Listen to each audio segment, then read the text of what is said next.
ಏನೇ ಕೆಲಸ ಕಾರ್ಯ ಆಗಬೇಕಿದ್ರೂ ಕೂಡ ದೈವಾರಾಧನೆ ಮುಖ್ಯ. ದೈವಾರಾಧನೆ ಅನ್ನುವಂಥದ್ರಲ್ಲಿ ನಮ್ಮ ಪುರಾತನ ಸಂಸ್ಕೃತದಲ್ಲಿ ಬರುವಂಥದ್ದು 78,000 ಕೋಟಿ ದೈವಗಳು, ಪ್ರಕಾರಗಳು, ದೈವಗಳು ಇದೆ ಅನ್ನುವಂಥದ್ದು.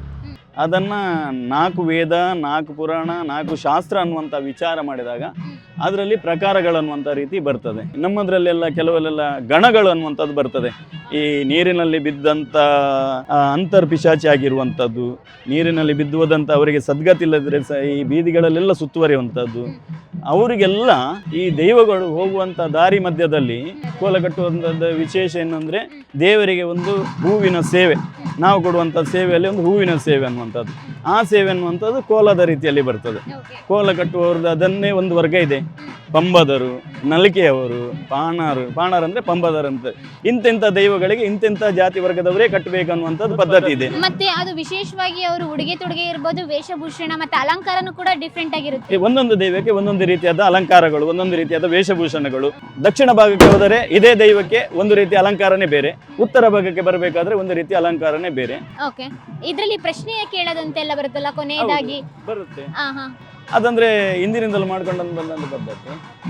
ಅದೇನಂದ್ರೆ ಮನೆಯಲ್ಲಿ ಯಾರಿಗಾದರೂ ಹುಷಾರಿರುವುದಿಲ್ಲ, ಸಂಪಾದನೆ ಮಾರ್ಗದಲ್ಲಿ ತೊಡಕುಂಟಾಗ್ತದೆ, ಇನ್ನತ್ರ ಯಾವುದೋ ದಾರಿದ ಮಧ್ಯದಲ್ಲಿ ಹೋಗುವಾಗ ಅರ್ಧ ಆಯುಷ್ಯದಲ್ಲಿ ಅವ ತೀರ್ಕೊಂಡ್ರೆ ಅದನ್ನೆಲ್ಲ ಯಾವ ರೀತಿಯಲ್ಲಿ ಆಗಿದೆ ಅನ್ನುವಂಥದ್ದನ್ನು ದೈವದಲ್ಲಿ ಕೇಳುವಂಥದ್ದು ಹಿಂದಿನಿಂದ. ಹಲವಾರು ಪ್ರಶ್ನೆಗಳಿಗೆ ನಮ್ಮ ವೈದ್ಯ ಪದ್ಧತಿಯಲ್ಲಿ ಪರಿಹಾರ ದೊರಕದೇ ಇದ್ದಂಥದ್ದು ನಮ್ಮ ದೈವ ಸಾನ್ನಿಧ್ಯದ ಗಂಧ ಪ್ರಸಾದದಿಂದ ನಮಗೆ ಆ ಪರಿಹಾರ ಸಿಕ್ಕಿದೆ. ಆತ್ಮೀಯರೇ, ಎಲ್ಲರಿಗೂ ನಮಸ್ಕಾರ. ನಿಮಗೆಲ್ಲ ಗೊತ್ತೇ ಇದೆ, ತುಳುನಾಡು ಅಂತ ಹೇಳಿದರೆ ಆಚಾರ ವಿಚಾರ, ವೇಷಭೂಷಣ, ಭಾಷೆ, ಆಹಾರ ಶೈಲಿ ಎಲ್ಲ ಪರಂಪರೆಯೂ ಒಂದು ರೀತಿಯಾಗಿ ವಿಶೇಷವಾಗಿದೆ. ಇವತ್ತು ನಾನು ಬಂದಿದ್ದೀನಿ ಮಲ್ಪೆಯಲ್ಲಿ ಒಂದು ದೈವದ ಪೂಜೆ ನಡೀತಾ ಇದೆ. ಪ್ರತಿಯೊಂದು ಮನೆಗೂ ಕೂಡ ವಿಶೇಷವಾದಂಥ ದೈವಾರಾಧನೆ ಬರುತ್ತೆ. ಇಲ್ಲಿ ಇವಾಗ ಮಲ್ಪೆಯ ಮೀನುಗಾರರ ಸಂಘದ ವತಿಯಿಂದ ಕಡಲಲ್ಲಿ ಮೀನುಗಳ ಸಂಖ್ಯೆ ಕಡಿಮೆ ಆಗಿರೋದ್ರಿಂದ ದೈವದ ಮೊರೆ ಹೋಗಿದ್ದಾರೆ. ಯಾವ ರೀತಿ ಪೂಜೆ ಮಾಡ್ತಾ ಇದ್ದಾರೆ, ಹೇಗೆ ಏನು ಇಲ್ಲಿ ಆಚರಣೆ ಯಾವ ರೀತಿ ಅಂತ ಹೇಳಿ ನಮಗೆ ಇವತ್ತು ಕೃಷ್ಣಣ್ಣ ಅವ್ರು ಹೇಳ್ತಾರೆ. ಬನ್ನಿ ಅವರನ್ನ ಮಾತಾಡ್ಸೋಣ. ಕೃಷ್ಣಣ್ಣ ನಮಸ್ಕಾರ. ನಮಸ್ತೆ. ನಮಸ್ತೆ. ಇಲ್ಲಿ ಅಲಂಕಾರ ಆಗಿರ್ಬೋದು ನೋಡಿದಾಗ ಒಂದ್ ರೀತಿಯಾಗಿ ಪಾಸಿಟಿವ್ ಆಗಿ. ತುಳುನಾಡು ಅಂತ ಹೇಳಿದ್ರೆ, ಕರಾವಳಿ ಅಂತ ಹೇಳಿದ್ರೆ ಇಲ್ಲಿ ಆಚರಣೆಗಳೇ ಒಂದ್ ರೀತಿ ವಿಶೇಷ, ವಿಭಿನ್ನ. ಬೇರೆ ಕಡೆ ಹೋಲಿಸ್ಕೊಂಡ್ರೆ ಭಾಷೆ ಇರ್ಬೋದು, ಉಡುಗೆ ತೊಡುಗೆ ಇರ್ಬೋದು, ಆಹಾರ ಪದ್ಧತಿ ಇರ್ಬೋದು, ಮತ್ತೆ ಮಾತಿನ ಶೈಲಿ ಇರ್ಬೋದು, ಸಂಪ್ರದಾಯ ಇರ್ಬೋದು, ಆರಾಧನೆ ವಿಷಯದಲ್ಲಿ ಕಂಪ್ಲೀಟ್ ಆಗಿ ಚೇಂಜ್ ಆಗಿದೆ. ಇವತ್ತು ಯಾವ ದೈವಾರಾಧನೆ ಮಾಡ್ತಾ ಇದ್ದೀರಾ? ಬಹುಶಃ ನಮ್ಮ ಹಿರಿಯರನ್ನು ಮೊದಲು ನಾನು ನೆನೆಸ್ಕೊಳ್ಳಿಕ್ಕೆ ಇಷ್ಟಪಡ್ತೇನೆ. ನಮ್ಮ ಹಿಂದೂ ಸಂಸ್ಕೃತಿಯಲ್ಲಿ ಹಿಂದಿನಿಂದಲೂ ಬಂದಂಥ ಒಂದು ಪದ್ಧತಿ. ಬಹುಶಃ ಏನೇ ಕೆಲಸ ಕಾರ್ಯ ಆಗಬೇಕಿದ್ರೂ ಕೂಡ ದೈವಾರಾಧನೆ ಮುಖ್ಯ. ದೈವಾರಾಧನೆ ಅನ್ನುವಂಥದ್ರಲ್ಲಿ ನಮ್ಮ ಪುರಾತನ ಸಂಸ್ಕೃತದಲ್ಲಿ ಬರುವಂಥದ್ದು 78,000 ಕೋಟಿ ದೈವಗಳು, ಪ್ರಕಾರಗಳು, ದೈವಗಳು ಇದೆ ಅನ್ನುವಂಥದ್ದು. ಅದು 1000 ಕೋಟಿ ಅಂದರೆ ಅದು ಯಾವ ರೀತಿ ಬರ್ತದೆ ಅಂದರೆ ಅದು ಪ್ರಕಾರ ನಮ್ಮ ಈ ಬ್ರಹ್ಮಕುಲದವರು ತಿಳಿದಂಥ ಬ್ರಹ್ಮಜ್ಞಾನಿಗಳು ಅದನ್ನು 4 ವೇದ, 4 ಪುರಾಣ, 4 ಶಾಸ್ತ್ರ ಅನ್ನುವಂಥ ವಿಚಾರ ಮಾಡಿದಾಗ ಅದರಲ್ಲಿ ಪ್ರಕಾರಗಳನ್ನುವಂಥ ರೀತಿ ಬರ್ತದೆ. ಹಲವಾರು ಗೊತ್ತಿದ್ದ ಮಟ್ಟಿಗೆ ನನಗೆ ವಿಚಾರ ಹಿರಿಯರು ನಮ್ಮ ಮನೆ, ನಮ್ಮ ಸಂಸಾರ, ನಮ್ಮ ಕುಟುಂಬ ವರ್ಗ ಎಲ್ಲರೂ ಕೂಡ ನೆಮ್ಮದಿಯಿಂದ ಬದುಕಬೇಕಾದ್ರೆ ನಮ್ಮ ದೈವಾರಾಧನೆಯ ದೈವಾನುಗ್ರಹ ಇದ್ದರೆ ಖಂಡಿತವಾಗಿ ಎಲ್ಲರೂ ಕೂಡ ವ್ಯವಸ್ಥೆ ರೀತಿಯಲ್ಲಿ ಬದುಕ್ತಾರೆ ಅನ್ನುವಂಥದ್ದೊಂದು ನಮಗೆ ಹಿರಿಯರು ಮಾಡಿಕೊಟ್ಟಂಥ ಒಂದು ಮಾರ್ಗದರ್ಶನ. ಇಂದಿನ ಕಾಲದಲ್ಲಿ ನಾವು ಹುಟ್ಟು ಮೀನುಗಾರರದ್ದು ಕೂಡ ನಮ್ಮ ಹುಟ್ಟು ಮೀನುಗಾರಿಕೆ ಯಾವ ರೀತಿ ಅಂದರೆ ಈ ದೋಣಿಯಲ್ಲಿ ಹೋಗಿ ರಟ್ಟೆಯ ಬಲದಿಂದ ಹುಟ್ಟು ಹಾಕಿಸಿಕೊಂಡು ಹೋಗಿ ಮೀನುಗಾರಿಕೆಯನ್ನು ಮಾಡುವಂಥ ಪದ್ಧತಿ. ಅದು ಎಲ್ಲ ಹೊತ್ತಿನಲ್ಲಿ ಕೂಡ ನಮಗೆ ಆ ಮೀನುಗಾರಿಕೆ ಮಾಡಲಿಕ್ಕೆ ಆಗುವುದಿಲ್ಲ. ಸಮುದ್ರದ ಏರ್ಪೇರು ಅದನ್ನೆಲ್ಲ ನೋಡಿಕೊಂಡು ಮಾತ್ರ ಅದರಲ್ಲಿ ಮೀನುಗಾರಿಕೆ ಮಾಡಲಿಕ್ಕೆ ಸಾಧ್ಯತೆ ಇದೆ. ಆ ಸಂದರ್ಭದಲ್ಲಿ ನಮ್ಮ ಹಿರಿಯರಾದಂಥದ್ದಲ್ಲಿ ನಮ್ಮ ಒಂದು ಮನೆತನದಲ್ಲಿ ಗುರಿಕಾರರು ಅನ್ನುವಂಥ ಒಂದು ವರ್ಗ ಬರ್ತದೆ. ಆ ಗುರಿಕಾರರು ಎಲ್ಲ ನಮ್ಮ ಸಮುದಾಯದವನ್ನು ಒಟ್ಟು ಸೇರಿಸಿ ಒಂದು ಸಭೆಯನ್ನು ಆಚರಣೆ ಮಾಡ್ತಾರೆ. ಅಲ್ಲಿ ಏನು ಅವರು ನಿಲುವು ತೆಗೊಳ್ತಾರ, ಇವಾಗ ಕೋರ್ಟ್ ಆದೇಶಗಳು ಏನಿದೆಯಾ ಕೋರ್ಟ್ ಆದೇಶಗಳಿಗಿಂತಲೂ ದೊಡ್ಡದಾದ ಕೆಲವೊಂದು ಹಲವಾರು ಸಮಸ್ಯೆಗಳನ್ನು ಇತ್ಯರ್ಥ ಮಾಡುವಂಥ ಒಂದು ಸಭೆ, ಅದು ಊರಿನ ಕೂಟ ಅನ್ನುವಂಥದ್ದು. ಈ ಥರ ನಮ್ಮ ಹಿರಿಯರೊಂದು ಕೂಡುವಿಕೆಯನ್ನಂತ ಮಾಡ್ತಾ ಬಂದರು. ಅದು ಯಾವ ಜಾಗ? ಒಂದು ದೇವಸ್ಥಾನ, ಇಲ್ಲದ್ರೆ ನಾವು ಆರಾಧನೆ ಮಾಡ್ಕೊಂಡು ಬರುವಂಥ ದೇವಸ್ಥಾನಗಳಲ್ಲೆಲ್ಲ. ಇದರಲ್ಲಿ ಅದೆಷ್ಟೋ ಸಮಸ್ಯೆಗಳು, ಊರಿನ ಸಮಸ್ಯೆ ಅಲ್ಲದ್ರೆ ವೈಯಕ್ತಿಕವಾಗಿ ಅವರವರು ಮಾಡುವಂಥ ಸಮಸ್ಯೆಗಳನ್ನು ಮುಖಂಡರಾದಂಥ ಗುರಿಕಾರರು ಕೂತ್ಕೊಂಡು ಅವರೊಟ್ಟಿಗೆ ಸಾಥ್ ಕೊಡುವಂಥ ಒತ್ತುಗುರಿಕಾರನೆಲ್ಲ ಸೇರಿಕೊಂಡು ಆ ಸಮಸ್ಯೆಯನ್ನು ಬಗೆಹರಿಸ್ತಿದ್ರು. ಈ ಸಮಸ್ಯೆ ಬಗೆಹರಿದ ನಂತರ ಆ ಜನಗಳಿಗೆ ಸ್ವಲ್ಪ ಹೆದರಿಕೆ ಅನ್ನುವಂಥದ್ದು ಬೇಕಲ್ವ. ಅದಕ್ಕೋಸ್ಕರ ನಮ್ಮ ಈ ಪೂರ್ವಿಕರು ಆರಾಧನೆ ಮಾಡಿಕೊಂಡಂಥ ಈ ಕ್ಷೇತ್ರಗಳಲ್ಲೆಲ್ಲ ಮುಂದಕ್ಕೆ ನೀನು ಈ ರೀತಿ ಮಾಡಬಾರದು, ಆ ಥರ ಮಾಡಿದರೆ ಆ ದೇವರ ಮೇಲೆ ಅನ್ನುವಂಥ ಹೆಸರನ್ನು ಹೇಳ್ತಾಯಿದ್ರು. ಆವಾಗ ಸ್ವಲ್ಪ ಹೆದರಿಕೆ ಬರ್ತಾಯಿತ್ತು ನಮಗೆ. ಹೆದರಿಕೆ ಅನ್ನುವಂಥದ್ದು ಈ ದೈವಾರಾಧನೆ ಮಾಡುವಂಥ ಕಟ್ಟಿನಲ್ಲಿ ಯಾವ ರೀತಿ ಬರ್ತದೆ ಅಂದರೆ, ದೈವಗಳಿಗೆ ಈ ರೀತಿ ಅನ್ನುವಂಥ ಸೇವೆಯನ್ನು ನಮ್ಮ ಹಿರಿಯರು ಮಾಡ್ಕೊಂಡು ಬಂದರು. ಒಂದು ಬೆಳಗಿನ ಜಾವದಲ್ಲಿ ಆ ದೇವರ ಗರ್ಭಗುಡಿಯ ಬಾಗಿಲನ್ನು ತೆಗೆದು ಆ ದೈವಕ್ಕೆ ಬೇಕಾಗುವಂಥ ಅಲಂಕಾರ ಪೂಜಾದಿಗಳನ್ನೆಲ್ಲ ಮಾಡಿಕೊಂಡು, ಅದು ಯಾರು ಮಾಡ್ತಾಯಿದ್ರು ಅಂದರೆ ಮುಂಚಿನ ದಿನದಲ್ಲಿ ನಮ್ಮ ಮನೆತನದವರೇ ಮಾಡ್ತಾಯಿದ್ರು. ಯಾರು? ಹಿಂದೂ ಮಗುವೀರೇ ಮಾಡ್ತಾಯಿದ್ರು. ಅದನ್ನು ಆಯಾಯ ಸಮುದಾಯಕ್ಕೆ ಸಂಬಂಧಪಟ್ಟಂಥ ದೇವದೇವರುಗಳಿದ್ರು, ಆಯಾಯ ಸಮುದಾಯದವರು ಮಾಡ್ತಾಯಿದ್ರು. ಒಂದು ಉದಾಹರಣೆಗೆ ಬಿಲ್ಲವ ಸಮುದಾಯದವರು ಬ್ರಹ್ಮಬೈದರ್ಕಳ ಗರಡಿ ಅನ್ನುವಂಥದ್ದು ಬರ್ತದೆ, ಅವರದ್ದಾದಂಥ ಒಂದು ಸೇವೆಯನ್ನು ಅವರು ಮಾಡ್ತಾಯಿದ್ರು. ನಮ್ಮ ಮಗುವೀರ ಸಮುದಾಯದವರು ಹಲವಾರು ದೈವಗಳನ್ನು ಆಚರಣೆ ಮಾಡ್ತಾಯಿದ್ರು. ಮನೆಯ ದೈವಗಳು ಬೇರೆ, ಸಮುದಾಯದ ದೈವಗಳು ಬೇರೆ, ಹಲವಾರು ರೀತಿಯ ದೈವಗಳಿರ್ತದೆ. ಈ ಸಾನ್ನಿಧ್ಯದಿಂದ ಎಷ್ಟು ವರ್ಷದಿಂದ ನಾವು ಮಾಡ್ಕೊಂಡು ಬಂದಿದೆ ಅನ್ನುವಂಥದ್ದು ನಮಗೆ ಖಂಡಿತವಾಗಿ ಗೊತ್ತಿಲ್ಲ. ನಮ್ಮ ಪೂರ್ವಿಕರು ಮಾಡ್ಕೊಂಡು ಬಂದಂಥ ಪದ್ಧತಿ ಇದು. ಯಾಕೆ ಮಾಡ್ಕೊಂಡು ಬರ್ತಾ ಇದ್ದಾರೆ ಅಂದರೆ, ಮೀನುಗಾರಿಕೆ ಮಾಡುವಂಥ ಹೊತ್ತಿನಲ್ಲಿ ದೋಣಿಯಲ್ಲಿ ಹೋಗುವಂಥ ಸಂದರ್ಭದಲ್ಲಿ ಯಾರಿಗೂ ಕೂಡ ಅವಘಡ ಆಗಬಾರ್ದು.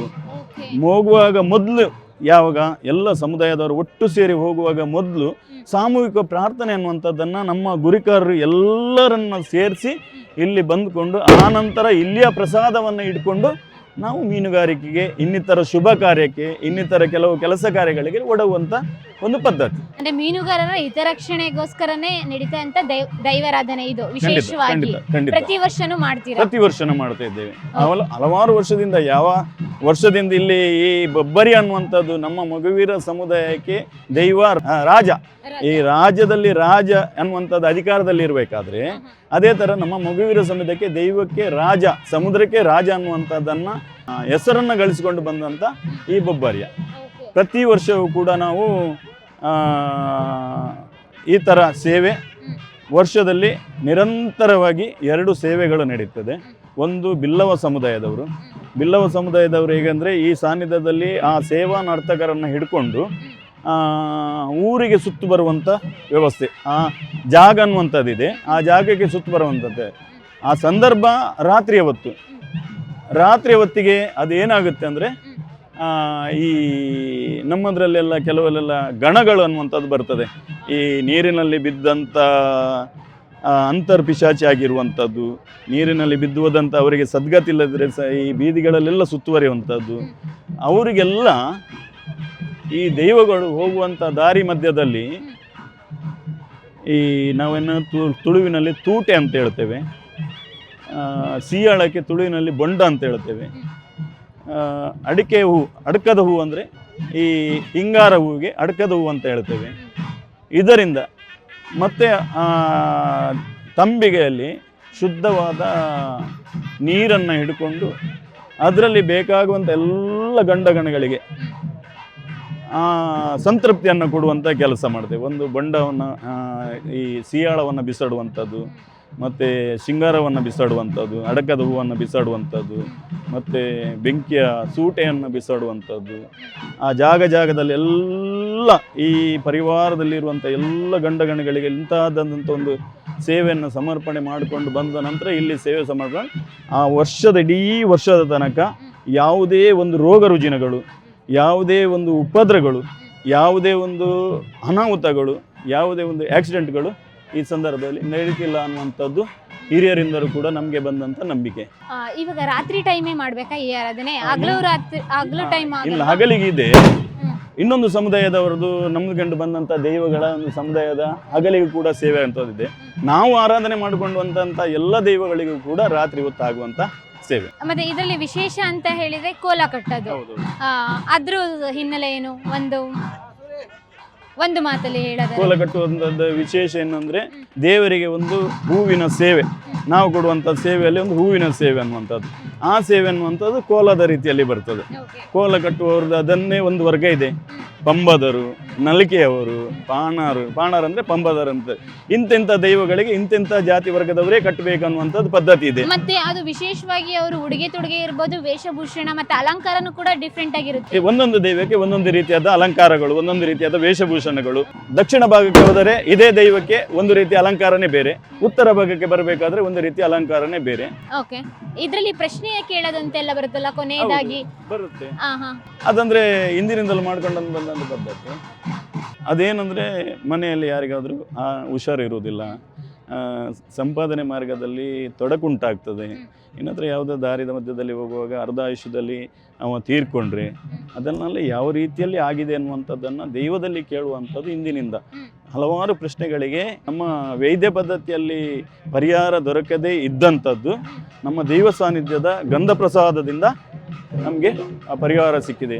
ಅದರಿಂದ ದೈವದ ಮೇಲೆ ನಂಬಿಕೆ ನಮಗೆ ಆ ರೀತಿಯಾಗಿ ಪ್ರಶ್ನೆ ಕೇಳುವಂತ ವ್ಯವಸ್ಥೆ ನಾವು ನೋಡೋಣ. ಹಾಗಾದ್ರೆ ಕೋಲ ಆಗಿರ್ಬೋದು, ದೈವಾರಾಧನೆ ಎಲ್ಲವನ್ನು ನೋಡೋಣ. ಇಲ್ಲಿ ವಿಶೇಷವಾಗಿ ಊಟದ ವ್ಯವಸ್ಥೆ ಇದೆ, ಊರಿನ ಜನಗಳೆಲ್ಲ ಬಂದಿದ್ದಾರೆ. ಪ್ರತಿ ಸಲನೂ ಇದೇ ರೀತಿಯಾಗಿ ಕ್ರೌಡ್ ಇರುತ್ತೆ. ವರ್ಷ ಪ್ರತಿ ಕೂಡ ಇದೊಂದು ಹರಕೆ ಸೇವೆ, ನಮ್ಮ ಮೀನುಗಾರ ಸಮುದಾಯದವರ ಹರಕೆ ಸೇವೆ. ಇದು ವರ್ಷಂಪ್ರತಿ ಆಗುವಂಥದ್ದು ಕಟ್ಟುಕಟ್ಟಲೆ ಅಂದರೆ ಏಳೂರಿನ ಸೇವೆ ಮತ್ತು ಬಿಲ್ಲವ ಸಮುದಾಯದವರ ಸೇವೆ. ಅದರಲ್ಲಿ ಕೂಡ ಏಳೂರಿನವರು, ಬಿಲ್ಲವ ಸಮುದಾಯದವರು ಕೂಡ ಅನ್ನ ಸಂತರ್ಪಣೆಯನ್ನು ಮಾಡ್ತಾ ಬರ್ತಾ ಇದ್ದಾರೆ. ಇದು ನಮ್ಮ ಈ ವರ್ಷದ 3ನೇ ಸೇವೆ ಇಲ್ಲಿ. ಅದನ್ನು ಮೀನುಗಾರ ಸಮುದಾಯದವರು, ಮೀನುಗಾರ ಸಂಘದ ನೇತೃತ್ವದಿಂದ ಅವರ ಅಡಿಯಲ್ಲಿ ಬರುವಂಥ 22 ಸಂಘ ಸಂಸ್ಥೆಗಳನ್ನೆಲ್ಲ ಒಟ್ಟುಗೂಡಿಸಿಕೊಂಡು ಮೀನುಗಾರ ಸಮುದಾಯವರನ್ನೆಲ್ಲ ಸೇರಿಸಿಕೊಂಡು ಈ ರೀತಿ ಒಂದು ಅನ್ನ ಸಂತರ್ಪಣೆ ಮಾಡಿ ಸಾಯಂಕಾಲ ಹೊತ್ತಿಗೆ ಭಜನಾ ಸೇವೆ ಮಾಡಿ ರಾತ್ರಿ ಹೊತ್ತಿಗೆ ದೇವರಿಗೆ ನರ್ತನ ಸೇವೆ ಮಾಡುವಂಥದ್ದು ಈಗ ಪ್ರಾರಂಭ ಆಗಿದೆ. ನೋಡೋಣ, ಮುಂದಿನ ಅವಕಾಶವಾಗಿ ನೋಡೋಣ. ಬನ್ನಿ. ಸ್ವಾಗತ.